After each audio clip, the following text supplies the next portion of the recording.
یزید 39 سال کی عمر میں مر گیا، اس کا بیٹا بھرپور جوان 19-20 سال کی عمر میں 3 بر اعظم کی خلافت پر بیٹھا۔ عمر کتنی؟ 18-19 سال، جوانی، پاگل پن، بے ہوشی۔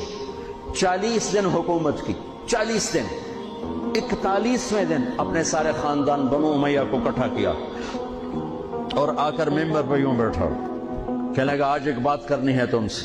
انہوں کو پتہ نہیں کیا اعلان کر رہا ہے، کہ دیکھو میرا باپ ظالم تھا، جبار تھا، ظالم تھا، اس نے تخت کی خاطر اہل البیت کا خون بہایا، اور وہ تخت جس کے نیچے اہل البیت کا خون ہو اور جس تخت کے نیچے حسین کا خون ہو، میں اس تخت پہ لعنت بھیجتا ہوں۔ یہ ہے تمہاری حکومت، جس کو مرضی دے دو، میں یہ جا رہا ہوں۔